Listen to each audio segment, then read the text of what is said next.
Teman-teman yang dirahmati Allah, para ummahat yang ingin mengikuti kajian ini, 3 menit lagi insya Allah kita akan mulai kajiannya.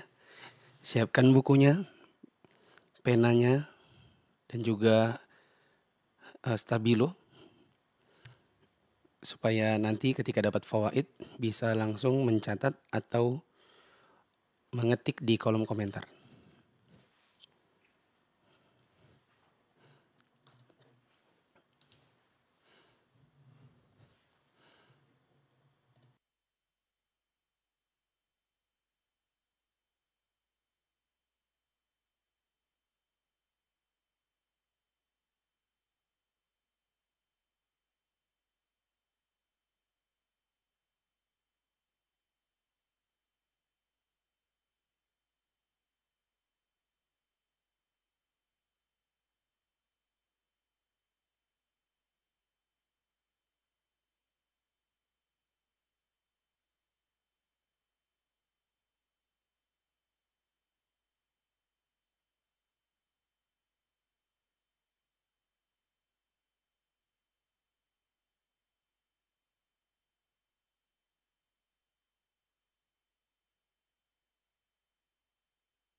Bismillahirrahmanirrahim. Assalamualaikum warahmatullahi wabarakatuh. Alhamdulillahirabbil alamin. Wassalatu wassalamu ala asyrafil anbiya'i wal mursalin wa ala alihi wa ashabihi wa man tabi'ahum bi ihsanin ila yaumiddin. Teman-teman yang dirahmati Allah, para pemirsa yang menyimak kajian The Wonderful Sahabiyat dari kalangan para ummahat, baik yang menyimak di Mufid TV Official di YouTube dan di Facebook maupun di YouTube Facebook Muflih Safitra. Kita bersyukur kepada Allah pada hari ini bisa bertemu kembali secara online dalam kajian The Wonderful Sahabiyat. Dan insya Allah pada kesempatan hari ini kita akan membaca biografi Aisyah binti Abu Bakar As-Siddiq. Sebelum kita mulai membaca biografi Aisyah.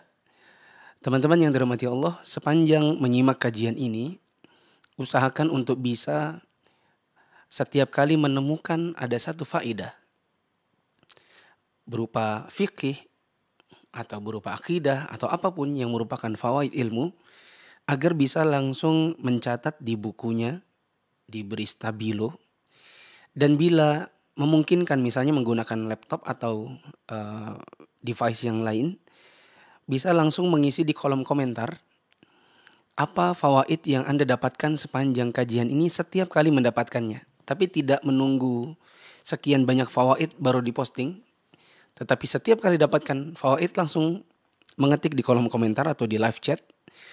Nanti insya Allah kami akan sempatkan untuk membaca seluruh komentar yang ada di live chat, baik yang di Mufid TV maupun di Muflih Safitra.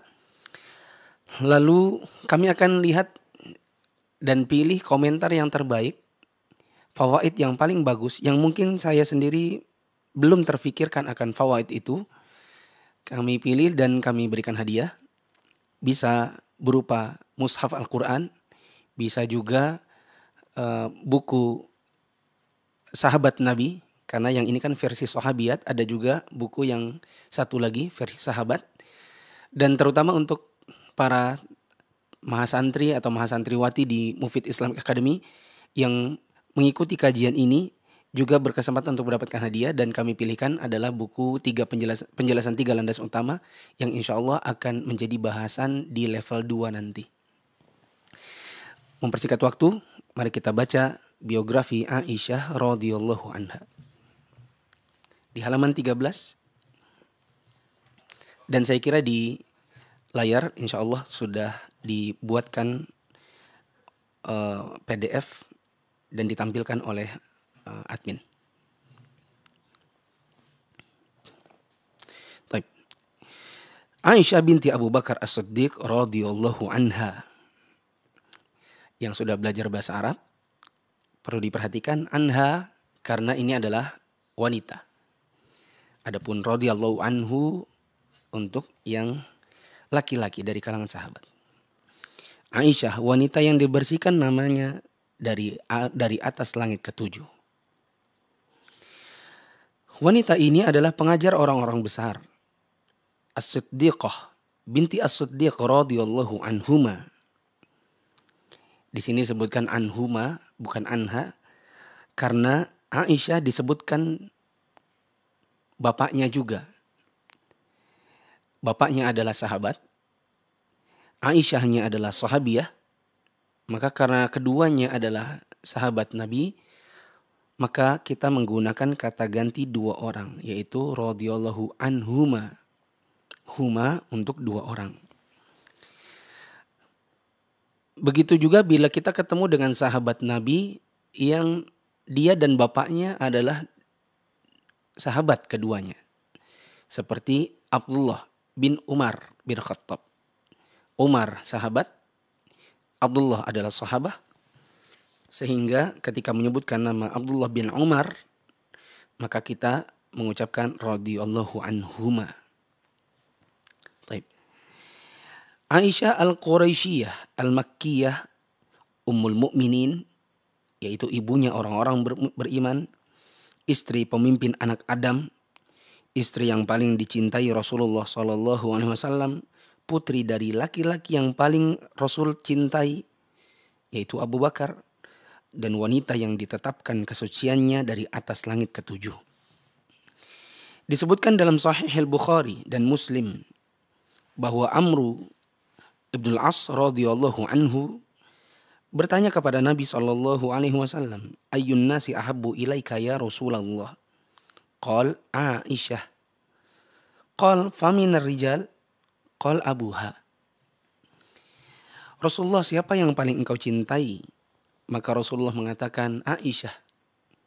Kalau dari kalangan laki-lakinya, maka Nabi mengatakan bapaknya, yaitu Abu Bakar. Wanita sahabiyah ini belajar di madrasah kenabian yang menempa iman dan mencetak pejuang. Dididik langsung saat masih kanak-kanak oleh syekhnya kaum muslimin dan orang terbaik, yaitu Muhammad SAW. Maaf, syekhnya kaum muslimin, maksudnya yang paling mulia di antara seluruh kaum muslimin di luar dari para nabi, yaitu Abu Bakar. Dan yang merupakan orang terbaik di kalangan kaum muslimin, yaitu Abu Bakar, bapaknya sendiri. Lalu pada masa mudanya dia berada dalam pengawasan Nabi dan pendidik manusia yang paling mulia dan paling utama sekaligus suaminya, yaitu Rasulullah Muhammad SAW. Maka dia mengumpulkan ilmu, keutamaan, dan keahlian berbicara yang membuatnya meninggalkan nama yang menjadi buah bibir sepanjang sejarah.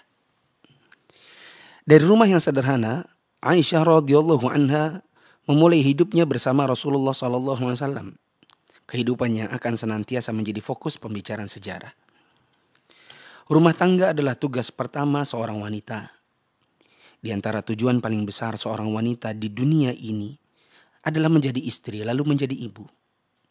Tidak ada sesuatu pun yang bisa menggantikannya sekalipun dia meraih harta sepenuh jagat raya. Sekalipun menggapai kemuliaan setinggi langit, meraih kedudukan dan ilmu yang membuat manusia iri padanya, semua itu tidak bisa menggantikan rumah tangga dan tidak bisa menghapus kecenderungan kepadanya. Bagaimana seorang wanita bisa berbahagia bila saat dia mencampakkan fitrah yang diciptakan untuk dirinya?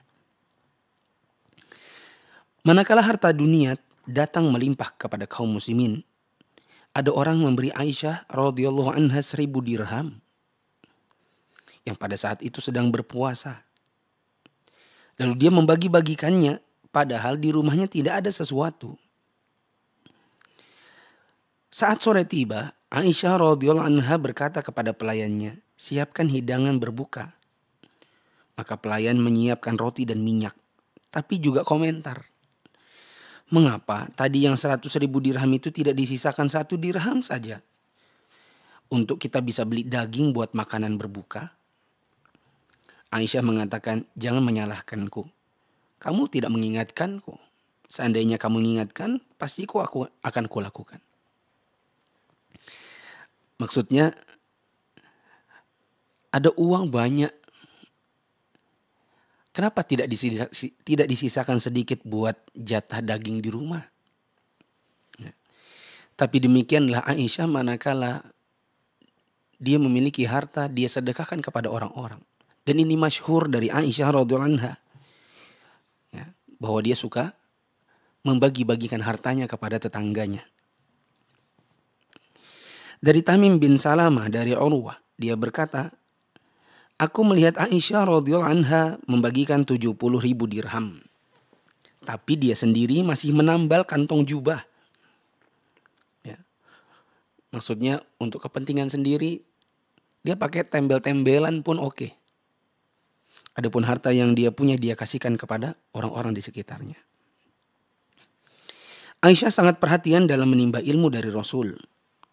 Dia mencapai level di bidang ilmu dan kefasihan kata-kata yang membuatnya capable untuk menduduki kursi pendidik orang besar dan rujukan bagi mereka dalam hadis dan fikih. Imam Az-Zuhri rahimahullah berkata, seandainya ilmu Aisyah radhiyallahu anha disandingkan di sisi ilmu semua wanita, niscaya ilmunya Aisyah tetap lebih utama. Hisham bin Urwah berkata dari bapaknya, "Aku telah menyertai Aisyah radhiyallahu anha.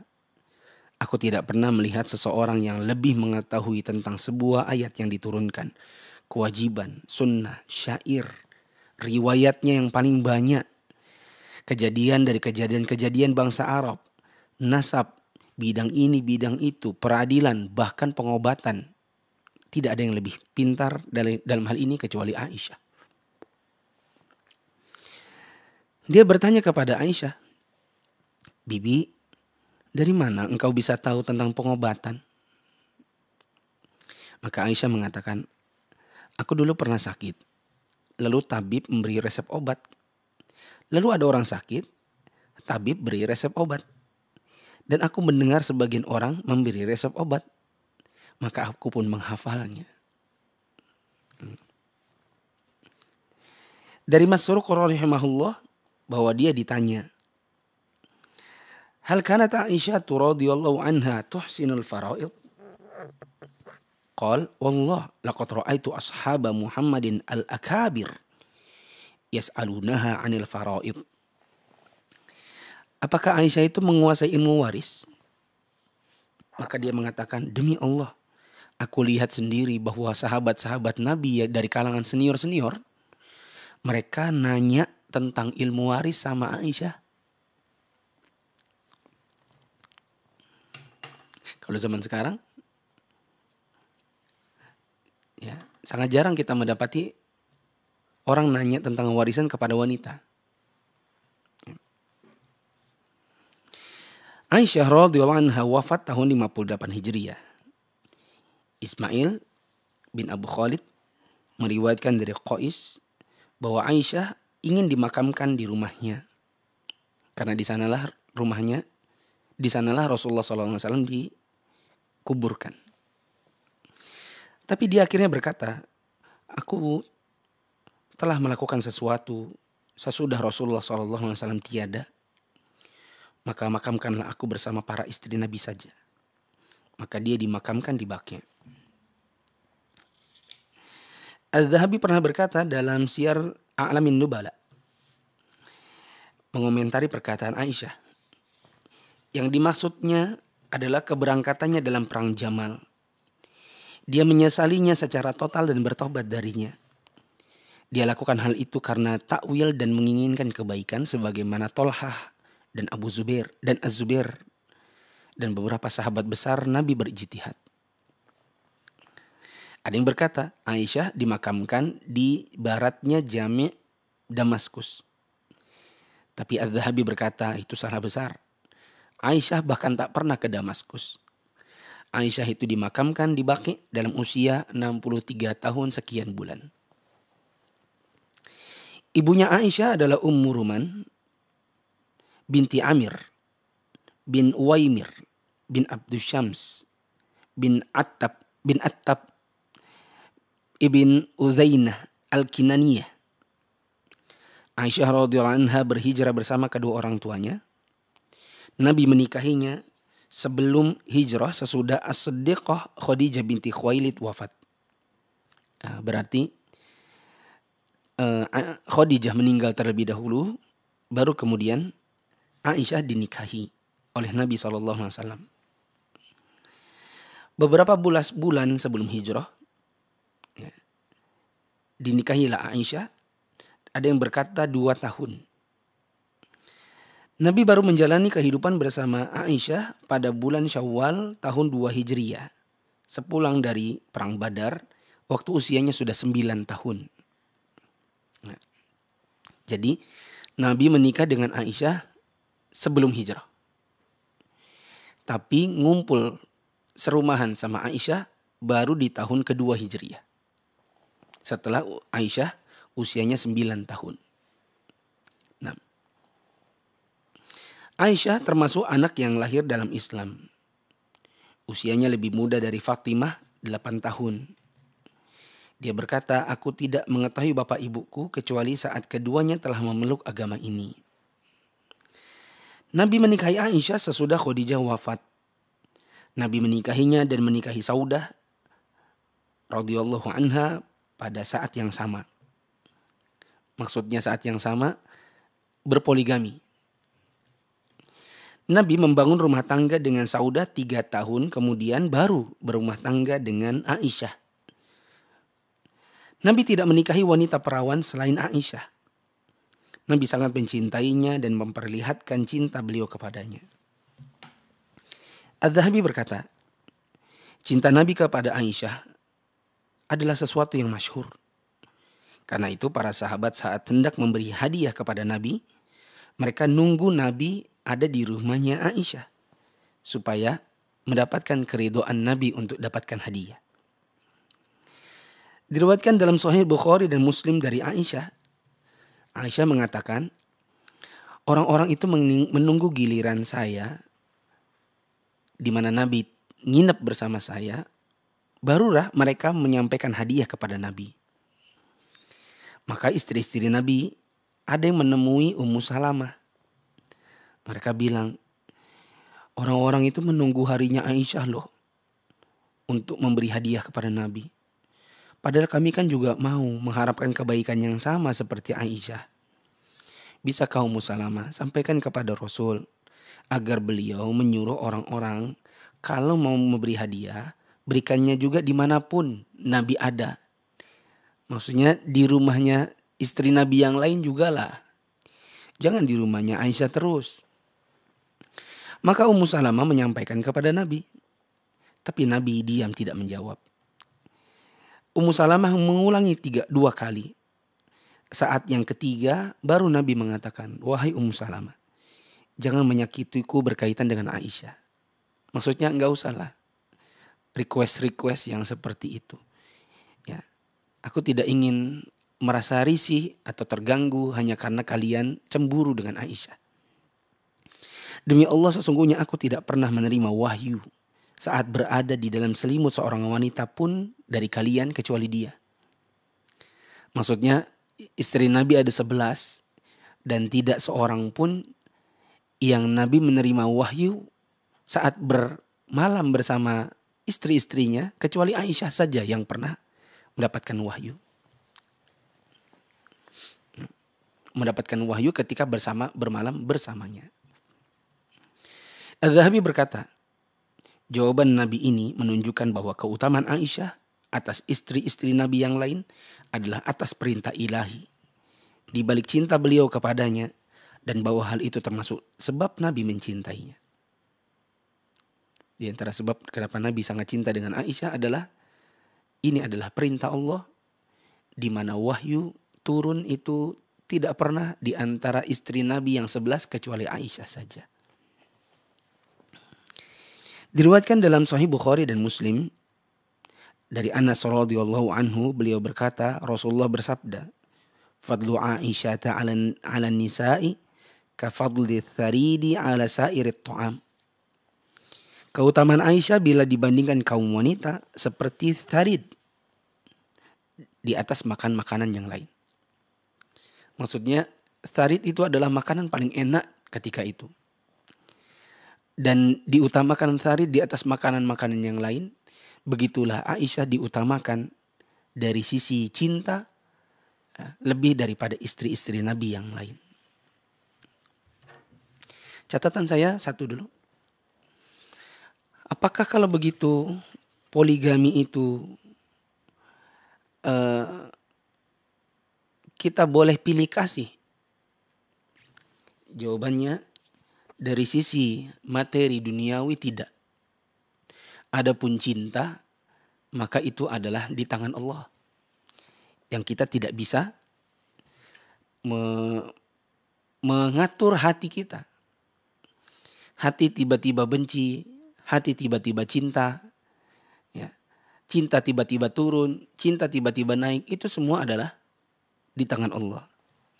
Maka kalau seseorang berpoligami, lalu dia lebih mencintai istri yang satu ketimbang istri yang lain, maka ini bukanlah kesalahan si suami. Dan ini juga bukan kesalahan karena itu sesuatu yang manusiawi. Adapun materi, maka ini tidak boleh pilih kasih. Di antara keutamaan Aisyah adalah yang diriwayatkan Bukhari. Rasulullah SAW bersabda, "Ya Aisyah, hadza Jibril wa huwa yaqra'u 'alaikassalam."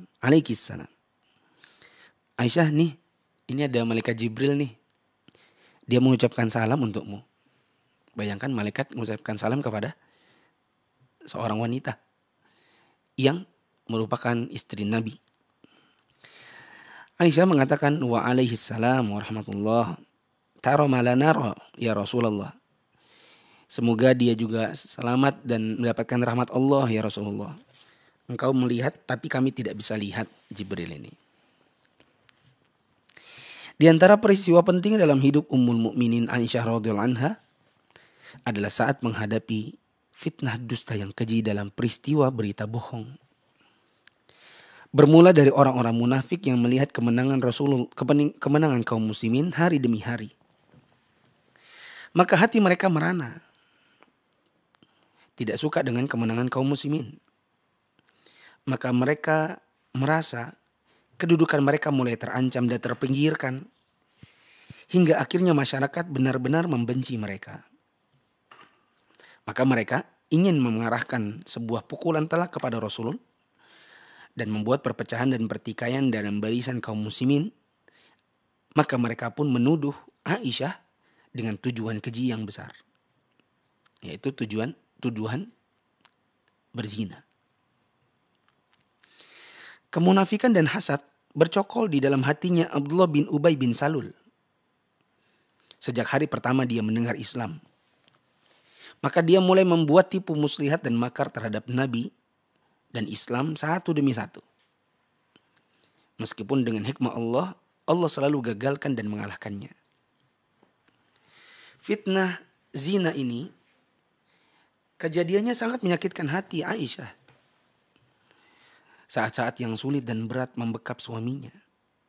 Rasul SAW dan rumah tangga gadis yang mulia ini berlangsung kurang lebih 1 bulan sebelum Al-Quran Al-Karim turun menyatakan kesucian dan kebersihannya. Ya. Jadi tuduhan ini beredar 1 bulan.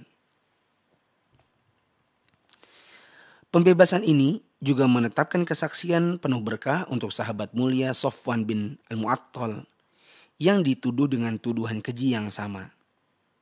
Ya, soalnya tuduhan zina itu adalah antara Aisyah dengan Safwan ibnul Mu'attal. Pembebasannya pun mencap orang-orang munafik dengan label dusta dan bohong yang terus menempel di kening mereka hingga akhir ayat. Bagaimana detail kisahnya? Mari kita baca. Terjadi peristiwanya pada saat perang Al-Muraisi' tahun 5 Hijriyah. Aisyah radhiyallahu anha menyampaikan detailnya begini. Bila Rasulullah SAW hendak melakukan perjalanan, beliau mengundi para istri beliau dan siapa yang namanya keluar, maka dia berangkat bersama Nabi SAW. Dalam sebuah peperangan beliau mengundi namaku yang keluar. Maka aku berangkat bersama Rasul dan itu sesudah turun perintah hijab. Aku diangkat dalam tendaku di atas unta dan diturunkan dalam keadaan berada di dalamnya selama perjalanan kami. Hingga Rasul menyelesaikan peperangannya lalu pulang. Kami sudah dekat dengan Madinah. Pada suatu malam, ketika Rasul mengumumkan kepada pasukan agar berangkat, saat itu aku berdiri, aku berjalan hingga aku melewati pasukan untuk menunaikan hajatku sendirian. Selesai menunaikan hajat, aku kembali ke pasukan. Aku raba dadaku, ternyata kalung untai manik-manik zifar putus. Karena putus, maka aku kembali ke tempat kalung itu hilang untuk mencarinya. Ya, maksudnya kan Aisyah lagi menunaikan hajat sendirian. Pas balik ke tempat pasukan, dia lihat, oh kok kalungnya putus. Maka dia balik lagi ke tempat dia pergi tadi menunaikan hajat. Siapa tahu ada di sana. Ya. Lalu orang-orang yang mengawal tenda di atas untaku datang. Mereka mengangkatnya atas untaku yang aku kendarai. Ya. Mereka mengira aku sudah di dalam. Saat itu kebetulan wanita di zaman Nabi itu rata-rata kurus. Belum gemuk-gemuk. Belum subur-subur karena mereka hanya makan sedikit. Sehingga orang-orang tidak curiga terhadap ringannya tenda saat mereka mengangkatnya. Ya. Lagian tendanya kan sudah ditutupi juga karena sudah turun hijab. Ya, sudah turun ayat tentang hijab. Mereka mengangkatnya dan karena memang wanita di zaman itu kurus-kurus, maka mereka tidak curiga bahwa aku ini belum naik ke tenda yang di tandu. Kebetulan juga aku waktu itu masih seorang gadis muda. Ya, karena masih gadis muda, belum berat badannya. Mereka pun menjalankan untanya. Aku menemukan kalungku, tapi pasukan sudah terlanjur berangkat. Lalu aku kembali ke peristirahatan orang-orang. Ternyata di tempat tersebut sudah tidak ada seorang pun. Aku menuju ke tempatku semula. Ya, aku pikir orang-orang pasti nantikan kehilangan diriku dan mungkin mereka akan kembali mencariku. Maka aku duduk dan kedua mataku mengalahkanku, maka aku pun tertidur. Sofwan bin Mu'attal beristirahat di belakang pasukan. Dia jaga yang bagian malam hari sampai subuh. Nah, karena kan pasukannya dibagi ya. Ada pasukan yang jalan duluan, ada yang bagian belakangan. Sofwan bin Mu'attal beristirahat di belakang pasukan. Dia berjalan di malam hari menjelang subuh. Dia tiba di tempatku dan melihat ada orang tertidur. Lalu dia datang kepadaku dan mengetahui ternyata aku. Ya.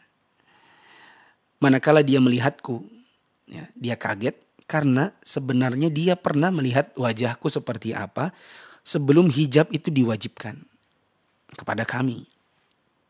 Aku terjaga saat dia mengucapkan innalillahi wa inna ilaihi raji'un. Ya, waktu Sofwan ini datang mendekat, siapa nih? Ternyata adalah Aisyah. Karena wajahnya Aisyah waktu itu tidak tertutup. Ya. Waktu Aisyah radhiyallahu anha ada di situ, sementara Sofwan itu sudah pernah melihat Aisyah seperti apa waktu belum turun ayat hijab. Maka dia mengucapkan innalillah wa inna ilaihi raji'un. Nah, kata-katanya ini membangunkan Aisyah. Saat Sofwan mengenaliku, aku segera menutup wajahku dengan kerudung. Demi Allah, Sofwan itu bahkan tidak berkata sepatah kata pun. Aku tidak mendengar darinya kecuali cuma inna lillahi wa inna ilaihi raji'un. Kemudian Sofwan menderumkan untanya lalu aku kendarai. Lalu Sofwan berjalan menuntun untanya sampai dia menyusul pasukan yang sedang istirahat di tengah hari.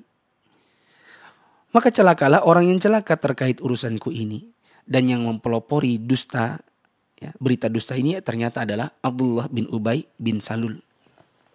Ya, maksudnya Abdullah bin Ubay bin Salul ini melihat, wih, ada laki-laki bawa unta. Di atas untanya ada perempuan. Laki-lakinya muda, perempuannya muda. Berdua-duaan, datang terlambat. Ya, kira-kira ngapain coba? Omongan-omongan ini dihembus-hembuskan dan akhirnya menjadi berita bahwa keduanya telah berzina. Kami tiba di Madinah. Dan sesudah itu aku sakit selama sebulan. Sementara orang-orang membicarakan dusta tanpa aku mengetahuinya sedikit pun. Ya, hanya saja yang membuatku bertanya-tanya adalah, kok aku tidak merasakan kelembutan dari Rasul yang biasanya beliau berikan kepadaku saat aku sakit. Ya, jadi maksudnya sampai di Madinah, Aisyah langsung sakit sebulanan. Dan sebulanan itu ya di rumah karena sakit. Sementara orang-orang di luar sudah terlanjur menghembuskan berita-berita tentang zina, tentang Aisyah. Efeknya adalah sepanjang Aisyah sakit, Nabi kalau pulang ke rumah itu tidak memberikan kelembutan-kelembutan yang selama ini ada. Nabi itu cuma nanya, ya, gimana keadaanmu? Ya. Tidak ada misalnya gimana sayang, gimana Humaira gitu ya. Diberikan kelembutan-kelembutan suami. Ya. Cuma nanya, Assalamualaikum. Ngeliat orang sakit gimana? Sudah enakan? Ya. Cuman begitu saja. Maka itu pun membuatku curiga. Ya. Aku tidak merasa ada yang buruk. Ya. Tapi kok begitu nabinya? Aku tidak merasa ada yang buruk hingga aku keluar untuk membuang hajat. Setelah keadaanku membaik. Aku keluar bersama Mistah ke Manasya. Tempat kami membuang hajat. Dan kami tidak keluar ke tempat tersebut kecuali di malam hari. Ya. Hal itu sebelum kami membangun toilet dekat rumah. Kehidupan kami adalah kehidupan orang Arab klasik dalam urusan buang hajat, yaitu mencari tempat yang rendah.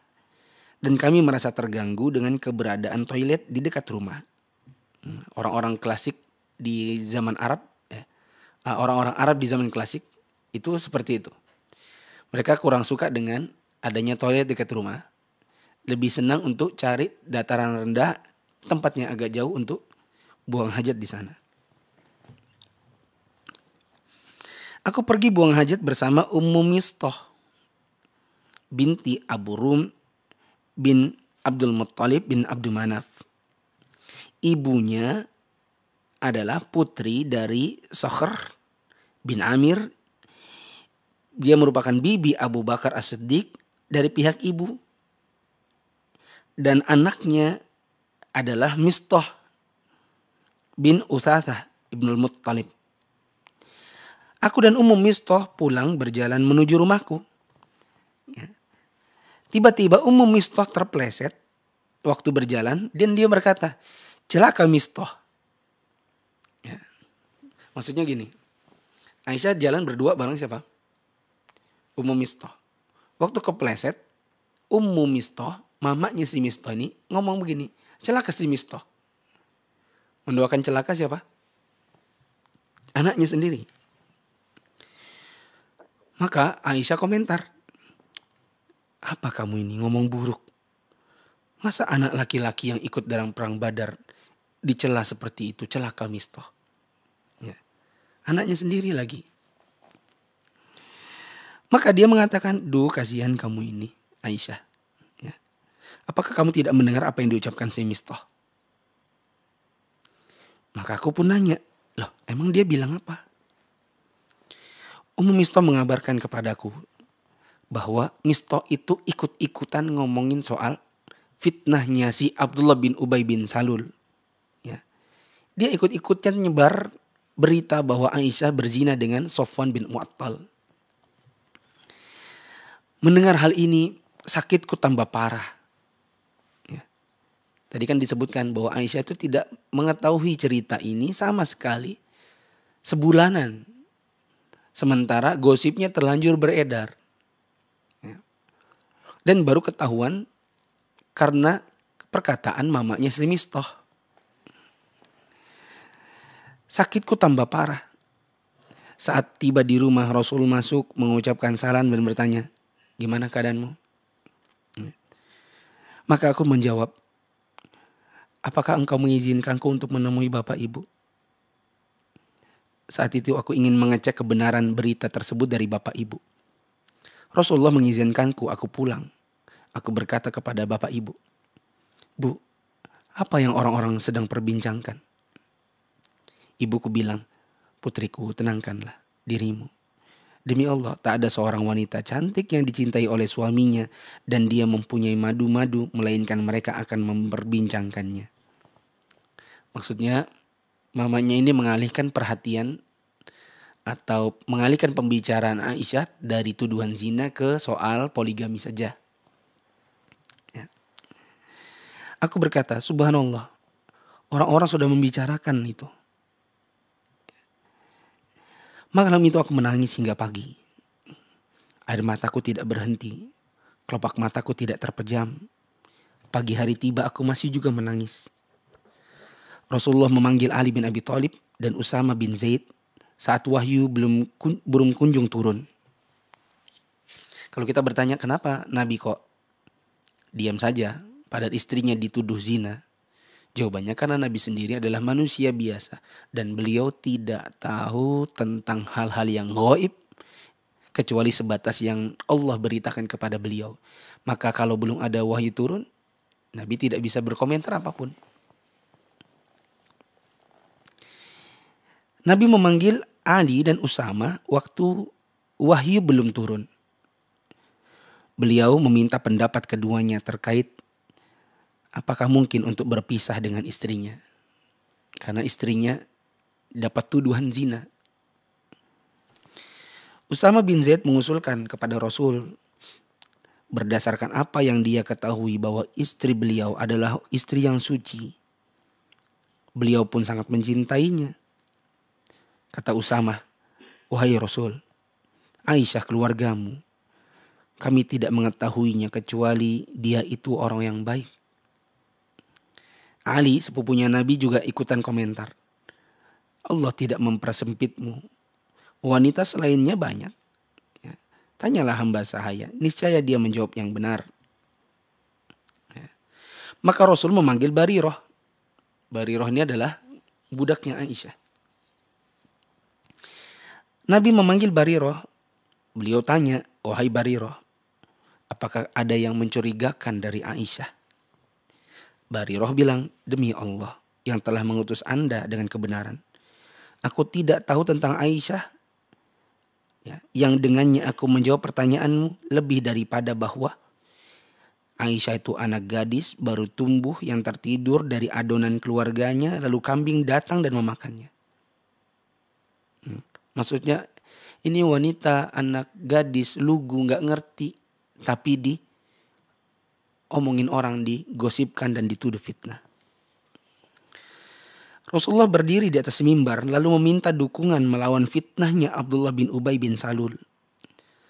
Rasulullah bersabda dari atas mimbar, ya ma'syarul muslimin, man ya'dhiruni min rajulin qad balaghani adhahu fi ahli. Fa wallah ma alimtu ala ahli illa khairan. Wa laqad dzakaru rajulan ma alimtu alaihi illa khairan. Wa ma kana yadkhulu ala ahli illa ma'i. Siapakah dari kalian yang mau mendukungku melawan fitnah seorang laki-laki yang sangat menyakitiku dalam keluargaku? Ya, maksudnya bikin saya dan keluarga saya jadi berantakan. Ya, menuduh istri saya seperti ini membuat saya sakit, membuat istriku juga sakit.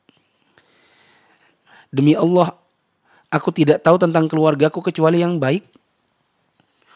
Orang-orang membicarakan laki-laki yang aku tidak ketahui kecuali dia juga orang baik. Dan dia tidak pernah masuk ke dalam rumahku, menemui keluargaku kecuali kalau ada aku. Ya. Yaitu keluarganya Aisyah, sedangkan laki-laki yang dimaksud adalah Safwan bin Ibnul Mu'attal. Sa'ad bin Mu'adz al-Ansari berdiri. Ya. Dia berkata, wahai Rasulullah, bila dia dari kalangan Aus, tak pancung dia. Tapi kalau dia dari Khazraj, maka engkau perintahkan saja, nanti kami yang perintahkan. Itu kata Sa'ad bin Mu'adz. Sa'ad bin Ubadah bangkit. Kebetulan dia tokohnya Khazraj. Tokohnya Khazraj. Dia itu laki-laki yang soleh, tapi terbawa emosi gara-gara nyinggung-nyinggung suku. Ya. Dia terbawa emosi karena fanatisme kesukuan. Maka dia ngomong sama Sa'ad. Enak aja kamu berbohong. Demi Allah, kamu tidak akan berani membunuh siapapun dari kalangan Khazraj. Ya, dan tidak akan sanggup. Ya. Bangkit lagi Usaid bin Hudayr, sepupunya Sa'ad bin Mu'adz. Dia ngomong lagi sama Sa'ad bin Ubadah. Kamu dusta, demi Allah kami bunuh tuh orang. Ya. Sesungguhnya kamu ini munafik, membela orang munafik. Ya. Maksudnya siapapun dari kalangan Aus mau Khazraj, ya. Kata Sa'ad bin Mu'adz, nanti kami bunuh kalau perlu. Yang orang Khazraj tersinggung, enak aja nyinggung-nyinggung Khazraj. Ya. Timpal-timpalan seperti itu, maka dua kabilah Aus dan Khazraj ini ricuh. Dan hampir saja bertikai sementara Rasul diam di atas mimbar. Lalu Rasul menenangkan mereka hingga mereka pun tenang dan beliau diam. Hari itu berikut malamnya, aku terus menangis, kata Aisyah. Air mataku tidak berhenti. Kelopak mataku tidak terpejam. Kedua orang tuaku ada di sisiku. Aku menangis 2 malam 1 hari. Hingga aku mengira bahwa tangisanku akan menghancurkan hatiku. Saat keduanya duduk di sisiku dan aku masih menangis, ada wanita Ansor minta izin. Aku pun mengizinkannya, dia duduk dan ikut nangis. Saat kami dalam keadaan demikian, Rasulullah masuk menemui kami. Beliau mengucapkan salam kemudian duduk. Padahal sebelum itu beliau tidak pernah duduk di sisiku sejak sebulan. Ya, karena wahyu tidak juga turun tentang tuduhan ini. Rasulullah membuka pembicaraannya dengan syahadat. Kemudian beliau bersabda, amma ba'du, wahai Aisyah, aku mendengar tentangmu begini begitu, bahwa kau berzina dengan Safwan. Ya, barulah Nabi ngomong ya setelah 1 bulan. Yang tadinya cuma gimana keadaan? Sudah baik? Oke, dah gitu ya. Tiba-tiba Nabi melihat Aisyah terus menangis, mendapatkan dukungan dari Aus dan Khazraj meskipun agak-agak selek gara-gara kesukuan. Akhirnya Nabi pun membuka pembicaraan. Saya dengar kamu berzina. Maka jika kamu memang tidak bersalah, pasti Allah akan menyatakan ketidakbersalahanmu. Tapi bila memang kamu melakukannya, mohonlah ampun kepada Rasul, kepada Allah. Bertaubatlah kepadanya. Karena bila hamba mengakui dosanya kemudian bertaubat, niscaya Allah terima taubatnya. Ini kata-kata Nabi. Coba ibu-ibu, para ummahat, gimana kalau seandainya ada yang gosip-gosipin, terus suami kita itu tidak percaya sama kita, tidak memberikan 100% dukungan kepada kita, ya. Lalu yang ada dia malah mengatakan, ya kalau kamu memang melakukannya akui aja, kalau bertobat diampuni. Sementara ibu tidak merasa, ya. Demikian perasaannya Aisyah. Setelah Rasul menyudahi kata-katanya, air mataku mengucur deras. Sampai-sampai aku tidak merasakan tetesannya. Ya, bukan cuma netes-netes, betul-betul mengalir. Suaminya tidak memberikan kepercayaan yang penuh karena memang suaminya manusia biasa yang kalau bukan Allah memberikan wahyu, maka dia tidak mengetahui. Dia adalah seorang Rasul yang berasal dari kalangan manusia yang juga adalah memiliki kekurangan dari sisi manusiawinya. Tapi beliau adalah seorang Nabi dan Rasul yang mengetahui perkara gaib bila Allah beritahu. Tapi karena ayat belum turun, maka bagaimana Nabi mau memberikan pandangan? Aku berkata kepada bapakku, jawablah kata-kata Rasul. Bapakku bilang, aku harus jawab apa? Aku bilang lagi, ma, jawab kata-katanya. Ya, ibuku mengatakan, aku harus jawab apa? Rasul belum dapatkan wahyu. Bapak ibunya tidak mengetahui perkaranya, benar atau tidaknya. Saat itu aku adalah seorang gadis yang masih belia, tidak banyak membaca Al-Quran. Maka aku berkata, demi Allah, sungguh aku mengetahui bahwa kalian telah mendengar kabar ini hingga ia bersemayam di hati kalian semua dan membenarkannya. Maksudnya begini, sebulan tidak ada tanggapan, bahkan gak ada yang pernah ngomong. Akhirnya kalian terus mendengar, lama-lama bercokol di hati dan kalian pun meyakini aku ini berzina, ya kan? Bila aku berkata kepada kalian bahwa aku bersih dan Allah tahu aku ini bersih, maka kalian pun tidak percaya. Tapi bila aku mengakui sesuatu yang kalian, aku mengakui bahwa aku berzina, padahal Allah tahu aku bersih, kalian lebih percaya. Demi Allah, aku tidak menemukan sebuah perumpamaan untuk diriku dan kalian kecuali apa yang diucapkan bapaknya Nabi Yusuf, yaitu Nabi Ya'qub alaihissalam. Fasabrun jamil, wallahul musta'anu ala ma tasifun. Kesabaran yang baik itulah kesabaranku, dan Allah saja yang dimohon pertolongannya terhadap apa yang kalian ceritakan itu. Ya. Bayangkan para ummahat yang dirahmati Allah, bila seorang wanita dituduh zina, suami bingung harus percaya yang mana. Bapak ibu juga tidak ada yang begitu percaya pada kita. Di mana kita mengatakan, di mana kita merasa kalau kita bilang saya tidak berzina, mereka juga gak percaya. Seandainya saya akhirnya mengakui, ya udahlah saya berzina aja, mereka justru percaya. Maka akhirnya bersabarlah Aisyah dengan apa yang menimpanya. Kemudian aku pindah dan berbaring di atas tempat tidurku. Saat itu aku yakin diriku memang bersih.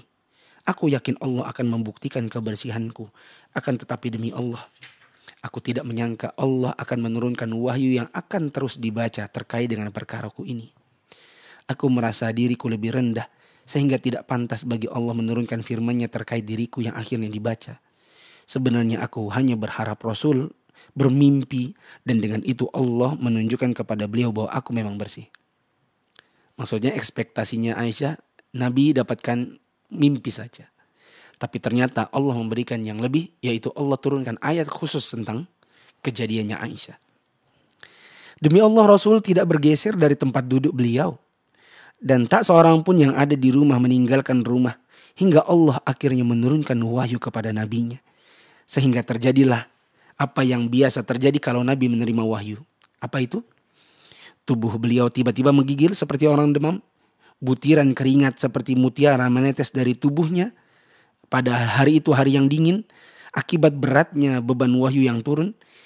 Begitu keadaan kembali normal, ya, akhirnya Rasul SAW langsung tertawa. Kata-kata yang pertama beliau ucapkan adalah, "Ya Aisyah, ama wallahi laqad barra'akillah. Wahai Aisyah, demi Allah, Allah telah membebaskanmu." Nabi senang sampai tertawa. Maka ibuku berkata kepadaku, "Bangkitlah," kepada beliau. Maka aku menjawab, "Demi Allah, aku tidak akan berdiri kepada beliau. Dan aku tidak akan memuji siapapun kecuali Allah." Ya. Maksudnya, ya, namanya istri, ya, dapat tuduhan zina, terus suami gak percaya sama dirinya. Gimana sih perasaannya? Ya, sedikit marah gitu ya. Enggak, ya, saya hanya akan memuji Allah. Karena yang membebaskan saya ini ternyata yang membebaskan saya dari tuduhan zina adalah Allah. Ya.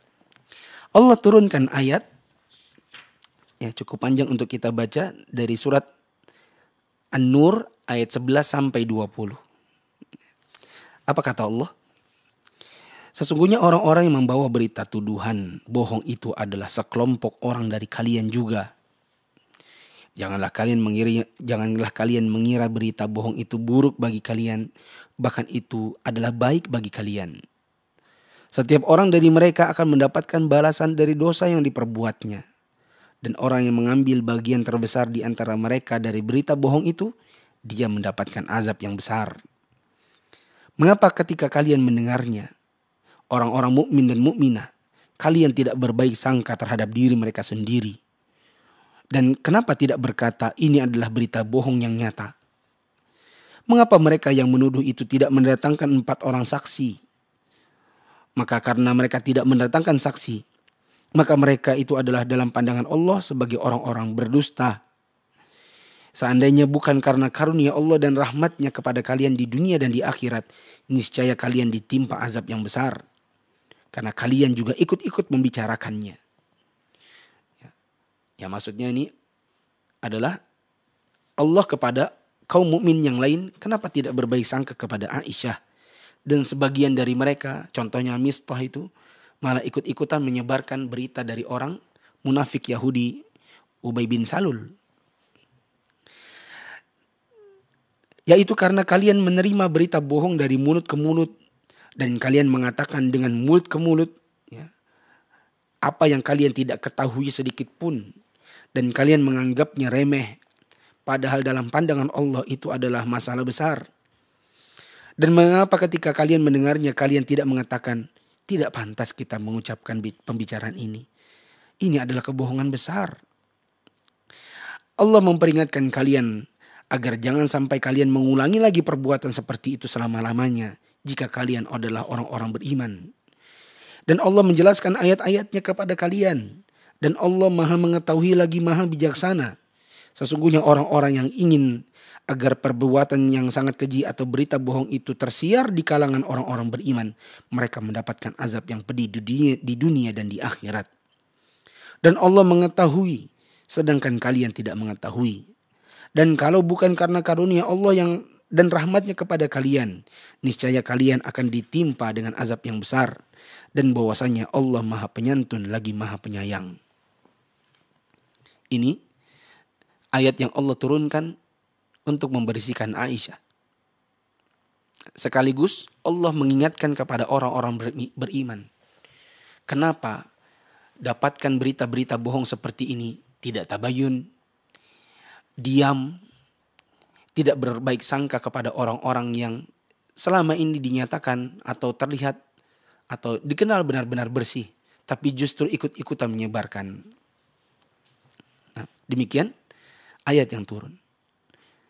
Aisyah radhiyallahu anha berkata, manakala Allah menurunkan ayat-ayat tersebut, yang menetapkan kebersihanku, Abu Bakar bapakku yang selama ini membantu Mistah karena kekerabatan dan kemiskinannya berkata, demi Allah, aku tidak akan berikan bantuan apapun lagi selamanya kepada Mistah.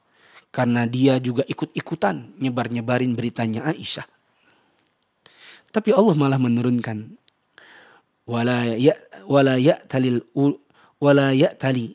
ulul fadli minkum was-sa'ati ayyutu ulil qurba wal masakin wal muhajirin fi sabilillah wal ya'fu wal yasfahu ala tuhibbuna ay yaghfirallahu lakum wallahu ghafurur rahim.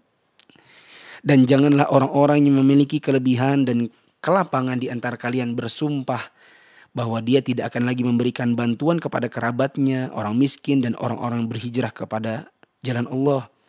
Dan hendaklah mereka memaafkan dan melapangkan dada. Apakah kalian tidak ingin bahwa Allah mengampuni kalian? Dan Allah Maha Pengampun lagi Maha Penyayang. Ini ayat turun dari Allah untuk menegur Abu Bakar yang sudah telanjur bersumpah untuk tidak lagi membantu saudaranya, yaitu Mistah, yang memang bersalah karena ikut-ikutan menyebarkan berita zinanya Aisyah. Ya. Padahal berita itu adalah berita yang bohong. Karena ditegur seperti ini oleh Allah melalui An-Nur ayat 22, Abu Bakar berkata, benar demi Allah, sesungguhnya aku ingin agar Allah mengampuniku. Ya. Kan tadi di dalam ayatnya disebutkan, kenapa kalian tidak melapangkan dada dan memaafkan? Bukankah kalian senang kalau Allah juga mengampuni kalian? Maka Abu Bakar komentar, iya benar sih. Saya ingin kalau Allah mengampuni saya dan saya senang. Maka akhirnya Abu Bakar kembali mengatakan, saya akan menafkahi Mistah dan tidak akan menghentikan nafkah itu selama-lamanya. Aisyah radhiyallahu anha berkata, Rasulullah SAW bertanya kepada Zainab binti Jahsh radhiyallahu anha tentang diriku. Maksudnya ini istri Nabi yang lain. Dia menjawab, ya, ini Nabi nanya tentang istri yang ini kepada istri yang itu. Kata istri yang itu, aku menjaga pendengaran dan penglihatanku. Aku tidak mengetahui kecuali Aisyah itu adalah orang baik. Di antara istri-istri Rasul SAW, Zainablah yang menyaingiku di hadapan Nabi. Karena Allah menjaganya dengan kebersihan hatinya. Namun saudarinya Hamnah musuhi aku. Karena Hamnah itu tentu membela istri Nabi yang satu ini, yaitu Zainab radhiyallahu anha. Sehingga dia pun, si Hamnah, celaka bersama orang-orang yang membicarakan fitnah dusta. Ya. Jadi Nabi nanya kepada istrinya yang satu, yaitu Zainab. Ya. Zainab membela Aisyah. Tapi Aisyah tahu bahwa Zainab punya saudari namanya Hamnah. Hamnah ini termasuk yang kayak Mistah. Ikut-ikutan memfitnah Aisyah dengan tuduhan zina. Kenapa? Karena Hamnah saudarinya siapa? Zainab. Ya. Dan sering kita dapati yang seperti itu. Ada orang bela yang ini dari si itu, padahal nggak ada hubungannya sama si itu, lalu ikut-ikutan nyerang si itu, padahal dia nggak punya konflik yang langsung, gitu. Nanti kita akan jabarkan di bagian faidah. Demikianlah Allah Ta'ala memuliakan orang-orang beriman dengan karunia-Nya dan menolak makar orang-orang munafik terhadap mereka. Semoga Allah merahmati seorang penyair yang mengekspresikan ucapan Aisyah. Allah Maha Besar.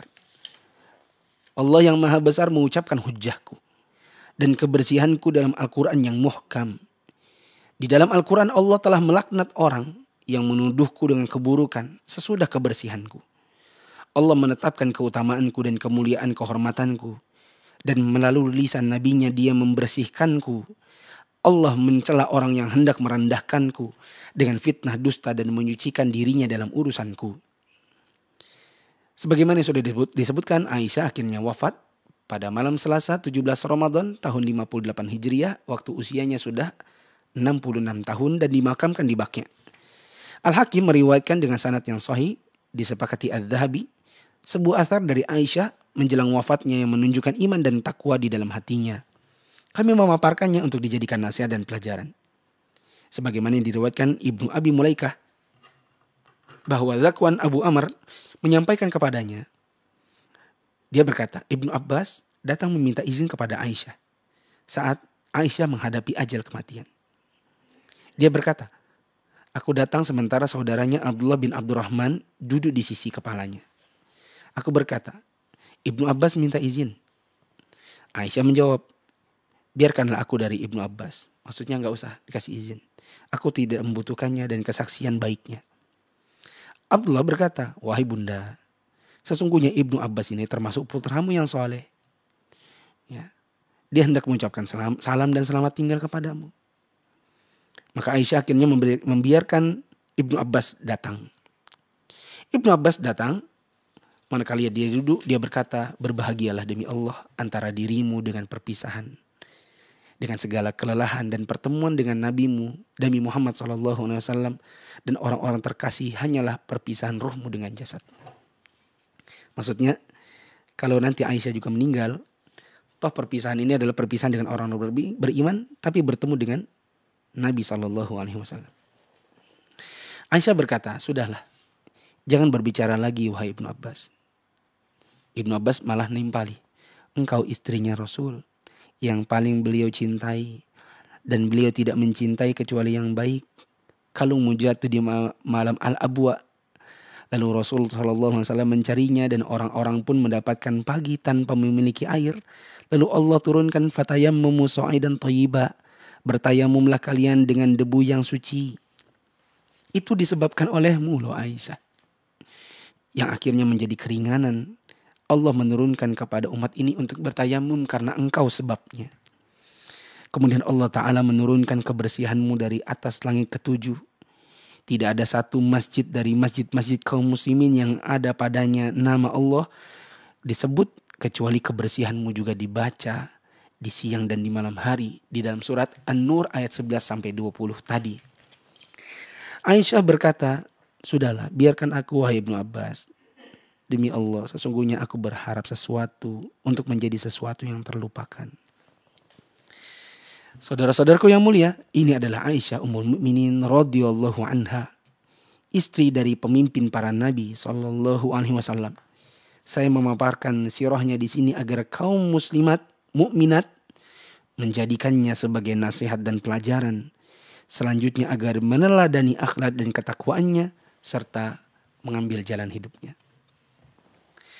Masya Allah, inilah yang bisa kita baca. Begitu panjang kisah Aisyah radhiyallahu anha, dan ini mungkin belum seberapa. Dan insya Allah kita akan membicarakan fawaid dari kisah yang kita baca ini setelah jeda yang berikut ini. Bismillahirrahmanirrahim. Kalau mau makan di restoran, di mall, maka Anda harus punya uang. Kalau Anda mau bergaya hidupnya orang kaya, berarti harus kaya betulan. Bagaimana kaya betulan? Ambil 800.000, uangnya taruh bayar. Itu baru kaya. Kalau yang Anda selipkan di dalamnya adalah kartu kredit, itu namanya bukan kaya tapi gaya. Itu bergaya orang kaya. Karena kartu kredit itu kartu utang. Berarti cuma urusan makan aja Anda harus ngutang, kasihan. Kalau cuma makan, Anda harus dibayarkan dulu oleh bank, baru kemudian dibayar belakangan. Itu namanya Anda bukan kaya, Anda cuma bermodal gaya. Apalagi kalau kartunya riba. Tanya di Indonesia ini yang mana sih kartu kredit yang nggak pakai riba? Teman-teman yang tidak betul. Kalau untuk makan aja Anda harus utang, maka Anda belum kaya. Mau bergaya orang kaya, kaya lah dengan uang. Bukan dengan utang, apalagi pakai riba.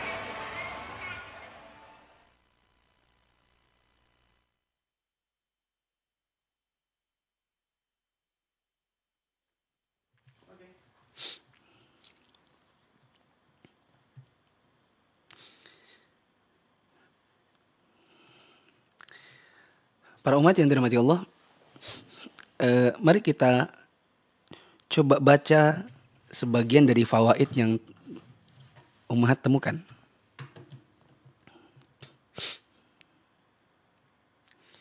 Atau saya bacakan fawaid saya dulu ya. Nanti saya akan baca fawaid dari para ummahat yang ada di live chat. Bila sempat dan bila tidak sempat, maka kita akan saringnya nanti setelah kajian selesai, dan insya Allah pemenangnya akan kita umumkan di kajian yang akan datang. Baik, fawaid dari saya dulu.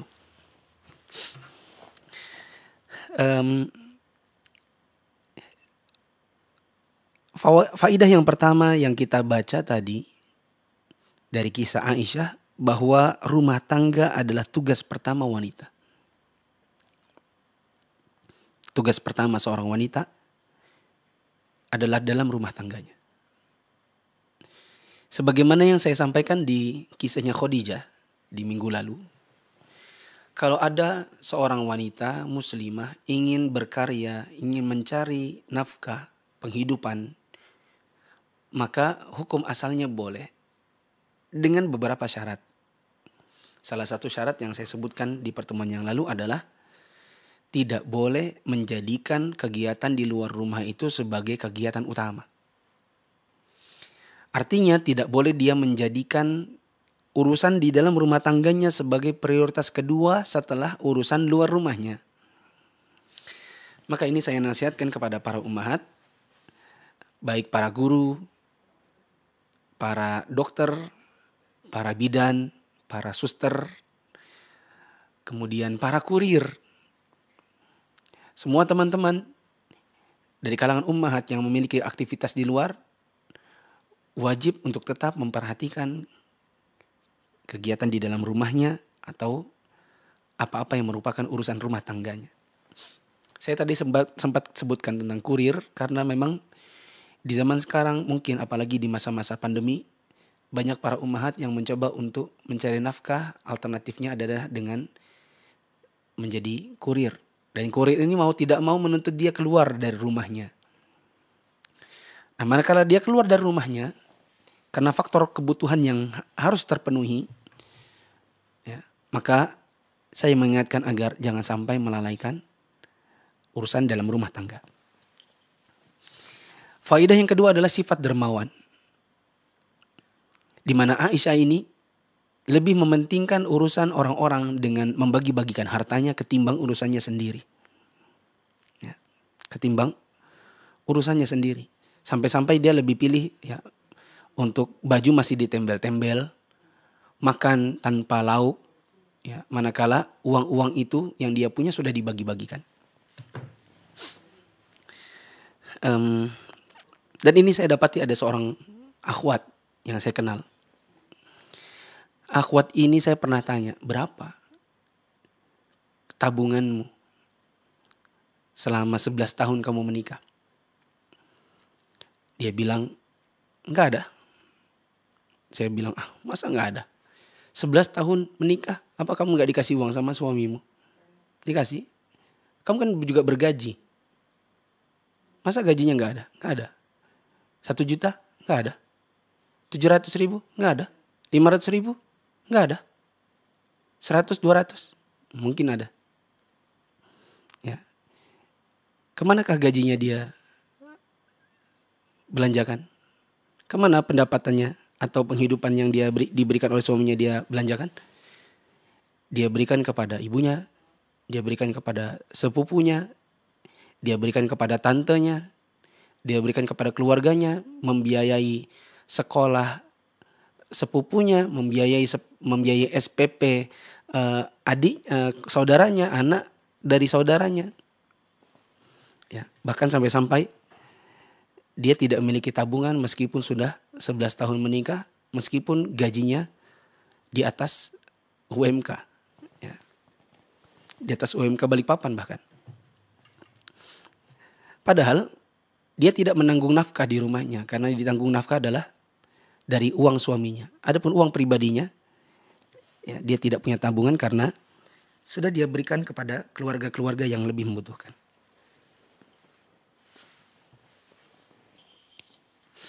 Ketiga, faedahnya adalah menjadi wanita berilmu. Tadi kita dapatkan bahwa Aisyah itu bahkan termasuk gurunya para sahabat Nabi yang besar-besar. Sahabat-sahabat Nabi yang senior banyak yang menimba ilmu kepada Aisyah bahkan untuk urusan warisan. Keempat, faedahnya adalah wanita boleh mendidik lelaki. Ya. Saya dapati ada sebagian orang berpendapat bahwa perempuan tidak boleh ngajar laki-laki. Bahkan ada yang berkomentar, akhwat itu dilarang mengajar TK karena anak-anak TK-nya laki-laki. Kita katakan jangankan anak TK, orang dewasa saja boleh. Akan tetapi tentu memperhatikan tentang hijab, tentang pandangan wajah, ya, tentang penutup atau tirai antara si guru dengan si murid manakala dituntut demikian. Terutama manakala yang diajar adalah orang dewasa. Ya. Dan ini juga menjadi dalil. Misalnya ada seorang guru dari kalangan akhwat mengisi kajian, misalnya kajian parenting untuk wali murid. Yang berbicara adalah seorang guru wanita. Didengarkan para wali murid termasuk para bapak. Apakah boleh? Jawabannya boleh. Hanya saja si perempuan ini tidak tampil di hadapan para lelaki.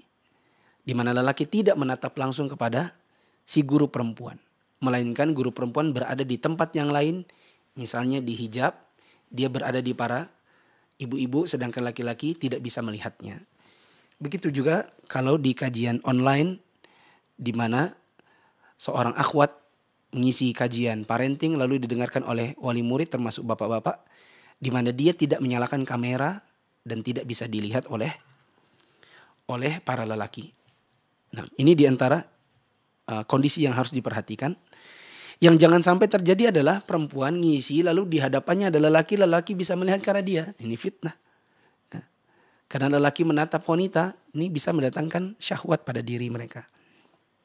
Nah, kelima, tidak malu untuk bertanya.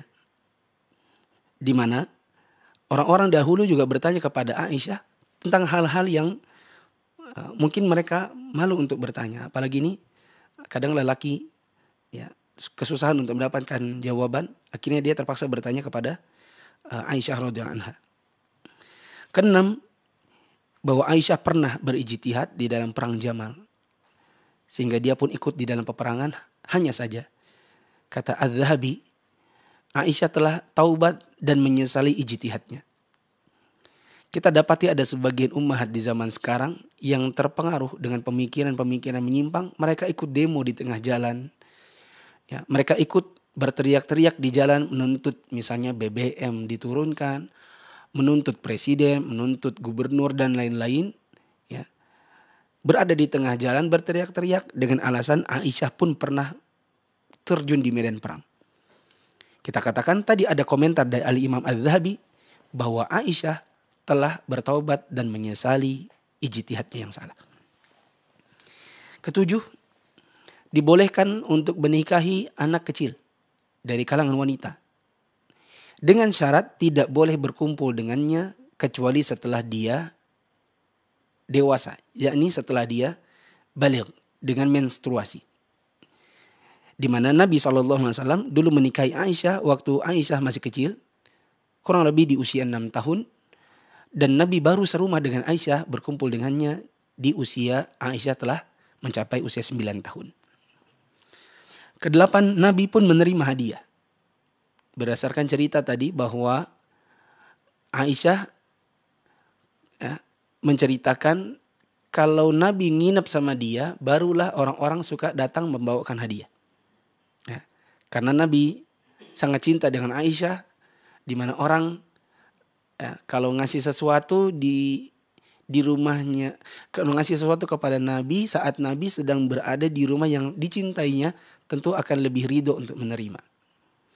Ini menunjukkan bahwa Nabi itu menerima hadiah. Ya, bahkan Nabi SAW mengatakan, tahadu, tahabbu. Hendaklah kalian saling memberikan hadiah, niscaya kalian akan saling mencintai. Hanya saja, tidak boleh minta-minta hadiah. Dibawakan hadiah, diberi hadiah, boleh. Bahkan Nabi pun kadang membalasnya. Hanya saja minta-minta hadiah, ini sesuatu yang jangan dilakukan. Nah, sebagaimana ditraktir, bagus. Alhamdulillah. Minta-minta traktir, nah ini jangan dilakukan.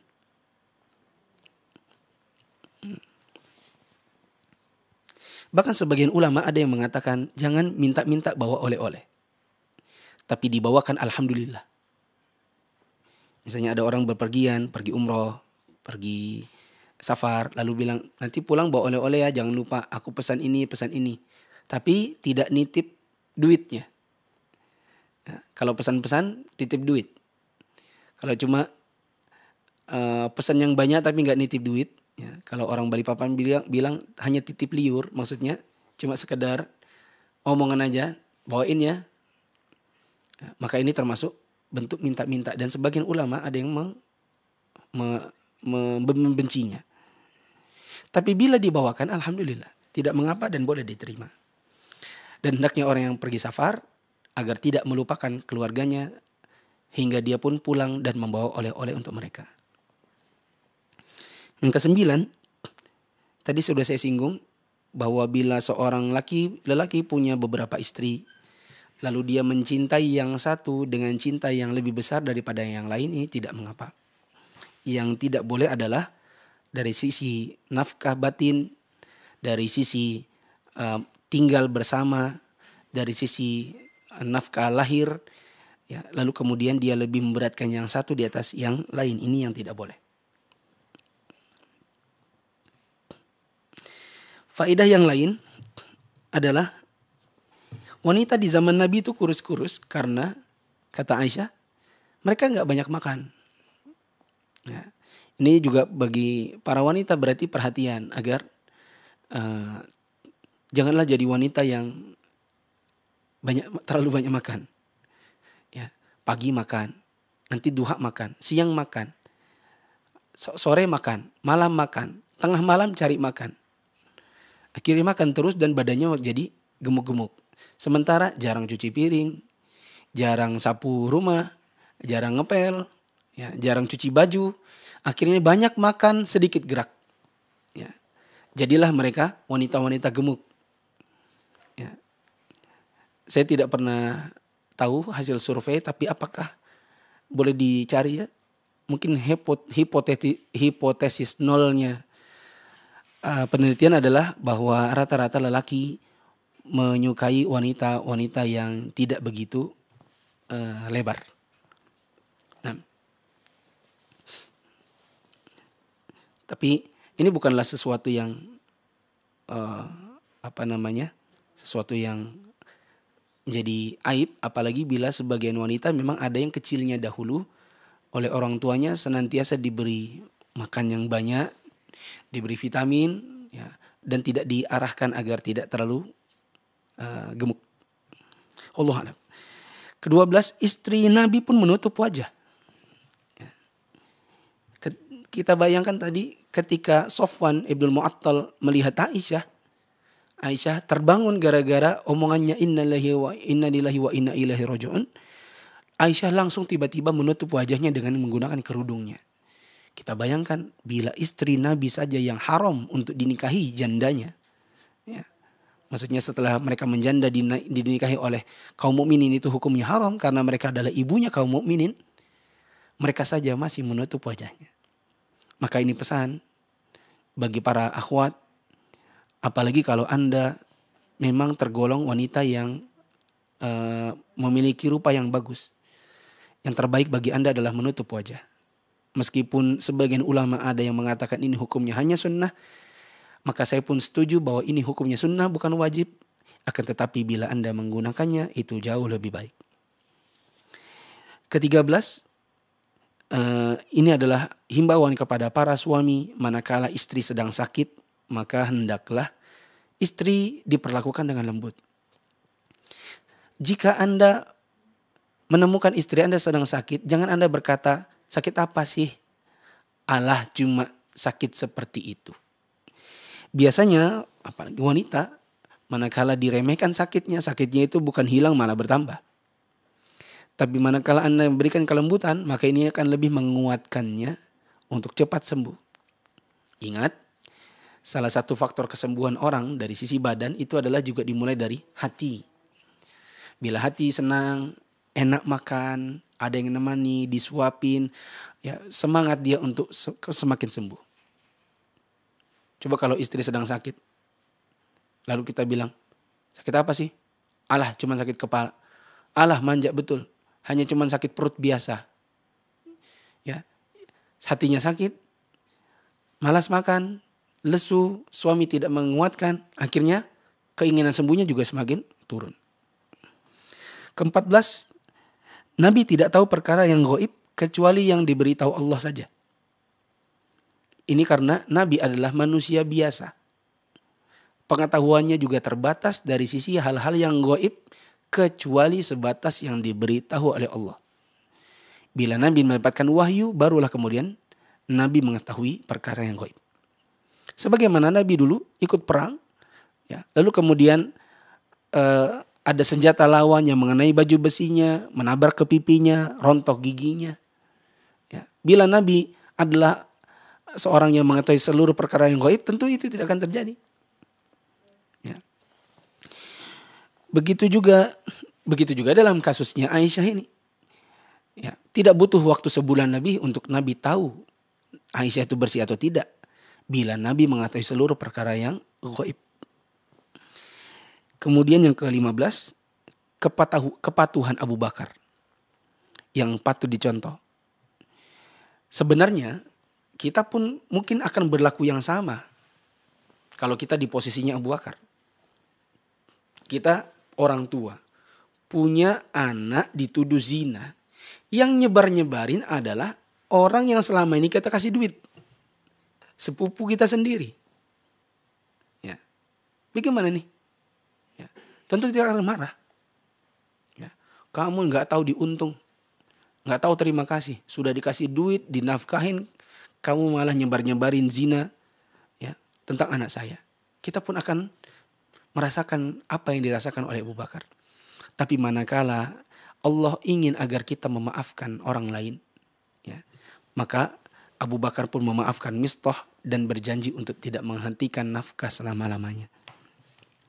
Bagaimana kepatuhan para sahabat manakala mendapatkan nas, ya, yang bertentangan dengan apa yang diinginkan oleh dirinya. Yang terakhir, ini yang sempat saya sebutkan tadi sedikit. Ada kalanya perempuan ikut-ikut campur urusan orang dan bukannya semakin jernih malah semakin keruh. Hamnah. Apa urusannya Hamnah dengan Aisyah? Hamnah bukan istri Nabi yang bisa saling bersaing untuk merebut cinta. Hamnah hanyalah saudari, iparnya Nabi. Di mana saudarinya adalah istri Nabi selain Aisyah. Tapi ikut-ikutan. Ikut memusuhi Aisyah. Ya, padahal gak ada hubungan langsung. Apa yang terjadi? Waktu datang gosip tentang Aisyah, Hamnah ini ikut-ikutan nyebarin. Dan itu sering terjadi di hari-hari kita di zaman ini. Ini ikhwan nih misalnya. Punya istri. Kemudian nikah lagi. Siapa yang ribut? Yang ini. Yang gak ada hubungannya sama sekali. Apakah ini keributan yang dibawa ini menenteramkan mereka? Tidak. Justru semakin ricuh. Akhirnya istri yang ini kelahi sama yang ini. Gara-gara siapa? Orang luar. Dan ini sering terjadi di kalangan kaum muslimin. Di berbagai kota. Khususnya dalam masalah poligami. Saya katakan, wahai para akhwat, wahai para muslimah. Anda bilang gak ada hubungannya dalam masalah itu. Jangan mencemplungkan diri Anda ke dalamnya. Apalagi kalau Anda tidak punya kapasitas sama sekali. Anda berilmu dalam masalah ini tidak. Mampu menyelesaikan tidak. Maka jangan ikut-ikutan dalam masalah orang. Karena mungkin masalah orang tidak akan selesai. Malah tambah rusak. Karena kehadiran dan ucapan-ucapan Anda. Wallahu a'lam bishawab. Tinggal 9 menit. Mungkin ada pertanyaan Adapun fawaid saya baca nanti. Saya dahulukan pertanyaan dulu. Saya baca dari grup WhatsApp. Grup WhatsApp nomor 4. Tidak ada.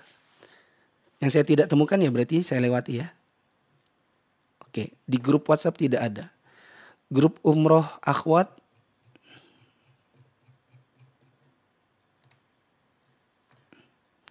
Di grup umroh akhwat juga tidak ada. Saya pindah ke grup Telegram. Grup Telegram akhwat. Ini ada dari Mbak Hamidah. Di Balikpapan mengaji sunnah 1 Telegram. Mau bertanya, apa maksudnya di halaman 14? Apa maksud perkataan Aisyah yang menjawab pertanyaan pelayannya? Jangan menyalahkanku. Seandainya kamu ingatku, niscaya aku melakukannya. Kan pelayannya itu komentar begini. Ya ibaratnya dalam bahasa kita, bahasa bebas ya. Aisyah, tadi kan dapat duit 100.000 dirham. Kenapa dibagi-bagi semua? Kenapa tidak 99.999 saja yang dibagi, sedangkan satunya belikan daging supaya hari ini kita tidak cuma makan roti minyak. Kan roti minyak kalau ada daging kan enak gitu loh. Kenapa dibagi semua? Ya. Maka Aisyah mengatakan, jangan menyalahkanku. Jangan salahkan aku. Kamu juga tidak mengingatkan agar menyisakan 1 dirham. Coba tadi mengingatkan di awal sebelum ku bagi semua, pasti ku sisakan 1. Hanya untuk beli lauk, sisanya tetap dibagi. Wallahu a'lam bishawab. Itu yang dimaksud. Oke, di akhwat juga habis semua. Telegram tidak ada, WhatsApp sudah habis. Saya baca, maka saya masuk ke YouTube Mufid TV Official.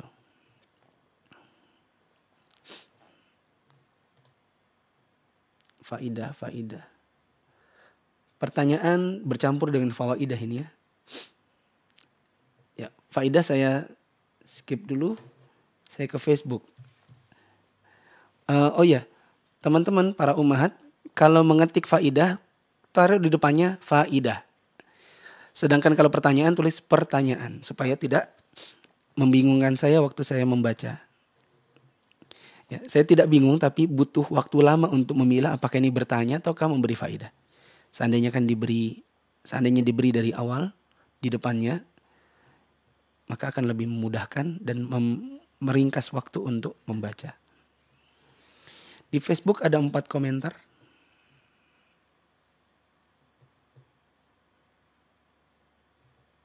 Mana ya? Nggak ada suaranya. Oh, saya nggak tahu nih ada suaranya atau enggak. Tapi kayaknya ada. Kalau tidak ada, pasti banyak komentar yang sama. Saya kembali ke YouTube.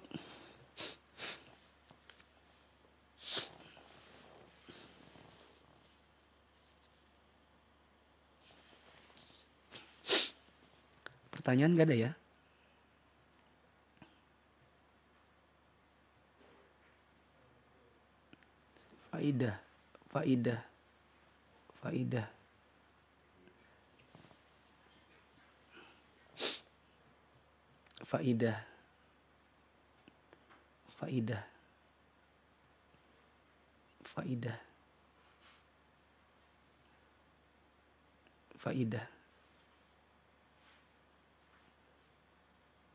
Faidah.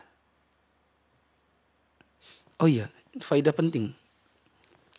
Ke-17 yang saya tadi tidak sebutkan.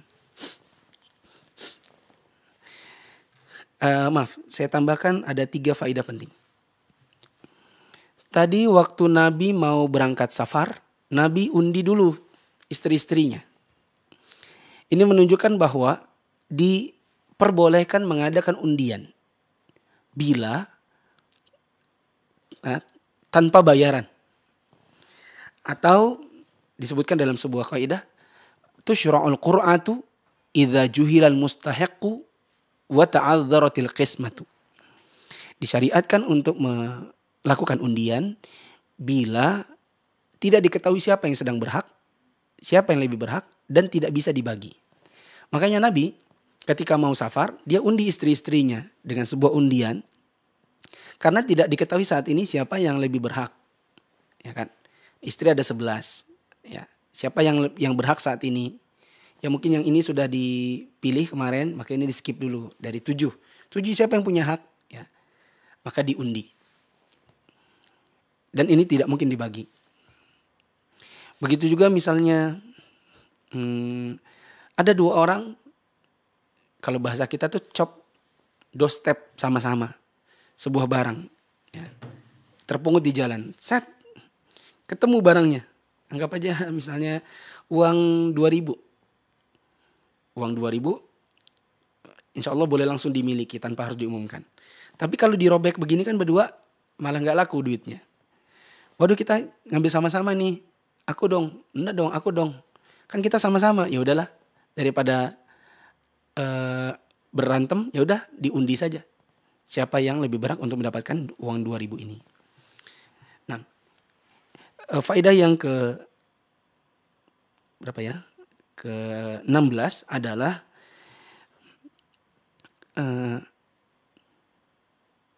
bagaimana seorang wanita menjaga dirinya dari pandangan lelaki. Bukan cuma soal cadar tadi. Orang-orang di zaman sekarang banyak yang sudah bercadar tapi tetap nampil di Facebook, di YouTube, di Instagram. Ya, sementara istri-istri Nabi, sepeninggal Nabi SAW, maka mereka menjaga dirinya. Bila ada yang datang, maka mereka melayani pertanyaan-pertanyaan di balik hijab. Dan yang terakhir adalah soal tabayun. Kita kalau dapatkan berita-berita, jangan langsung disebar-sebarkan sebelum kita tahu betul kebenarannya. Sebagaimana yang terjadi pada Aisyah radhiyallahu anha, banyak orang nyebar-nyebarkan berita, bahkan dari kalangan keluarganya sendiri. Ya, seperti Hamnah, yang merupakan saudari ipar suaminya.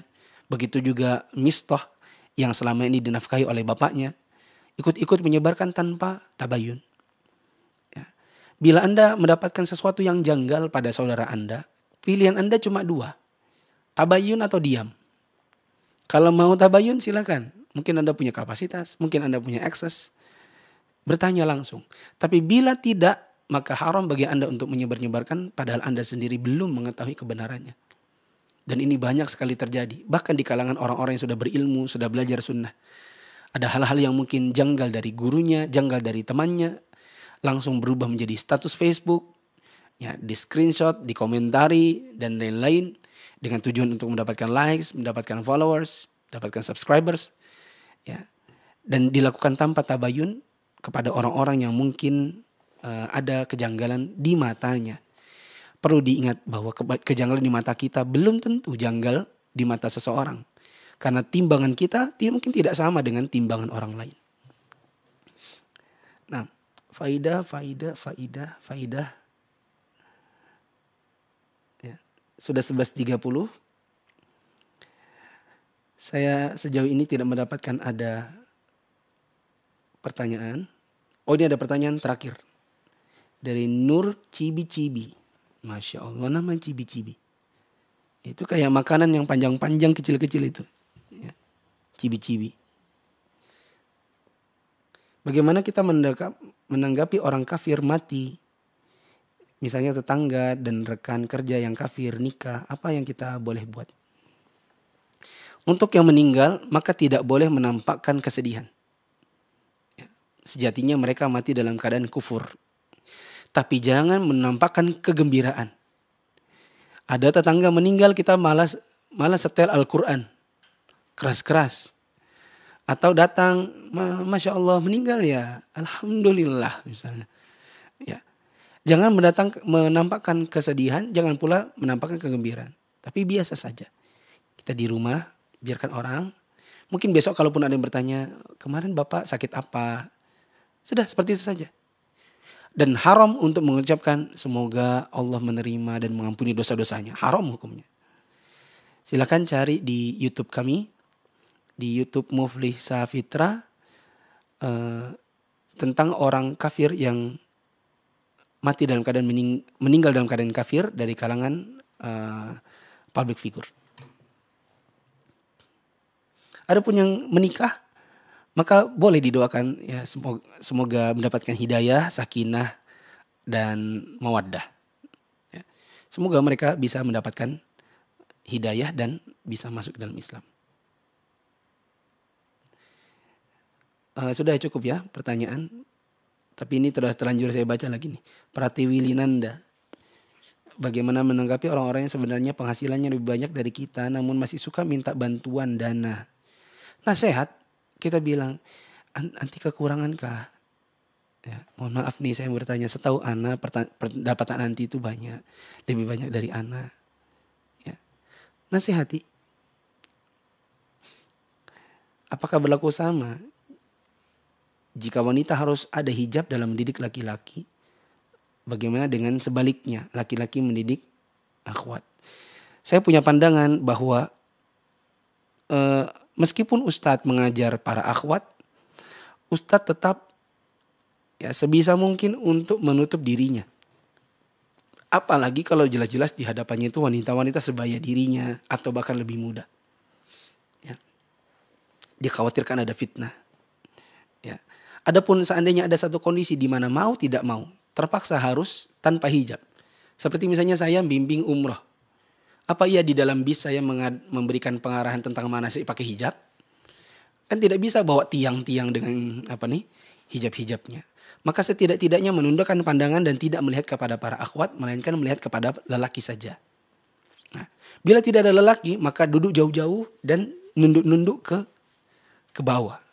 Itu bila tidak memungkinkan pakai hijab. Bila memungkinkan, pakailah hijab.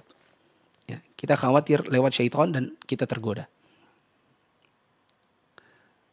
Wallahu a'lam bishawab. Sudah ya, saya kalau jawab lagi nanti naik lagi pertanyaannya. Sudah lewat 3 menit dari jadwal. Mungkin ini dulu yang bisa kita bahas. Insya Allah saya akan sempatkan melihat faedah-faedah yang dituliskan oleh para ummahat baik di Mufid TV Official maupun di Mufli Safitra. Insya Allah pemenangnya akan kita umumkan di kajian yang akan datang. Subhanakallahumma wa bihamdika asyhadu an la ilaha illa anta astaghfiruka wa atubu ilaik. Wassalamualaikum warahmatullahi wabarakatuh.